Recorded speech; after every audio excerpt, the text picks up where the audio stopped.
بسم اللہ الرحمن الرحیم۔ ٹیل پوائنٹ کے ناظرین السلام علیکم۔ ایک عالم دین پینسل سے بیٹھے کچھ لکھ رہے تھے۔ ان کا بیٹا قریب آیا اور تتلاتے ہوئے دریافت کیا، بابا آپ کیا لکھ رہے ہیں؟ اس عالم دین نے مسکراتے ہوئے اپنے بیٹے سے فرمایا، بیٹا میرے لکھنے سے بھی زیادہ اہم یہ پینسل ہے جس سے میں بیٹھا لکھ رہا ہوں، اور میں یہ چاہتا ہوں کہ جب تم بڑے ہو جاؤ تو تم اس پینسل کی طرح بنو۔ اس بچے نے تعجب آمیز نگاہوں سے باپ کو دیکھا اور پھر بڑے غور سے پینسل کو گھورنے لگا، اور وہ اس کی کسی ایسی خصوصیت کو تلاش کرنے لگا جس کی بنیاد پر بابا جان اس سے پینسل جیسا بننے کا مطالبہ کر رہے تھے۔ بڑی دیر تک پینسل کو دیکھنے کے بعد اسے کوئی ایسی چیز نظر نہ آئی جو اس کے ذہن کو کھٹکتی، اور اب بچے سے رہا نہ گیا۔ آخر کار باپ سے معلوم کر بیٹھا، بابا جان اس پینسل میں ایسی کون سی خصوصیت ہے جس کے سبب آپ کی خواہش یہ ہے کہ میں بڑا ہو کر اس جیسا بنوں؟ اس عالم نے کہا، اس پینسل میں 5 اہم خصوصیات ہیں، اور تم یہ کوشش کرو کہ بڑے ہو کر تمہارے اندر بھی یہی خصوصیات پیدا ہوں۔ پہلی، تم بڑے بڑے کارنامے انجام دے سکتے ہو، لیکن کبھی یہ مت بھولو کہ کوئی ہے جو تمہیں چلا رہا ہے اور تم سے یہ کارنامے کروا رہا ہے، اور وہ اللہ تعالیٰ ہے۔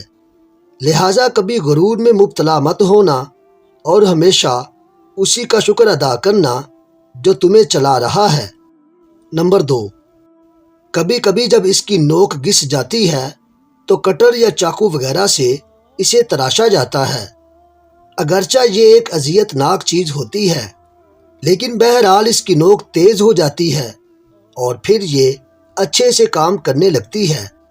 پس تمہیں بھی یہ جان لینا چاہیے کہ انسان کو اگر کوئی دکھ اور صدمہ پہنچے تو وہ اس لیے ہوتا ہے تاکہ تم بہتر کارکردگی کا مظاہرہ کر سکو۔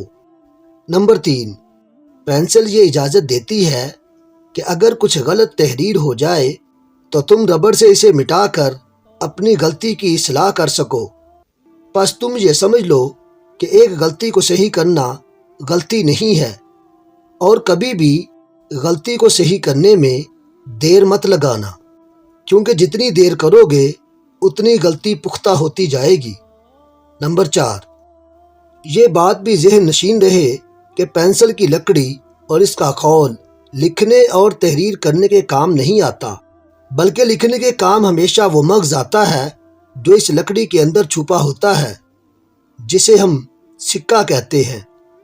بس ہمیشہ تم اس چیز کا خیال رکھنا کہ تمہارے جسم کی کوئی حیثیت اور اہمیت نہیں ہے، بلکہ اس کے اندر چھپی تمہاری روح اور ضمیر قدر و قیمت والا ہے۔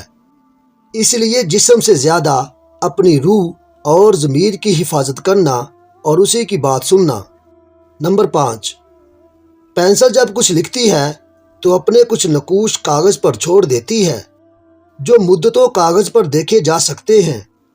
پس تم بھی یہ بات سمجھ لو کہ تم جو بھی کام کرو گے اس کے نقوش تمہارے بعد باقی رہیں گے۔ اب یہ تمہارا کام ہے کہ تم کیسے نقوش چھوڑ کر جاتے ہو۔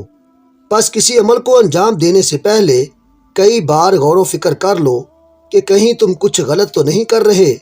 اگر تمہارے اعمال اچھے ہوئے تو لوگ تمہیں اچھے لفظوں میں یاد کریں گے اور آخرت میں تمہاری بخشش کا ذریعہ بنیں گے، اور اگر تم نے برے اعمال کیے تو لوگ بھی تمہیں برے لفظوں سے یاد رکھیں گے، اور آخرت میں یہی لوگوں کی گواہی تمہارے عذاب کا باعث بنے گی۔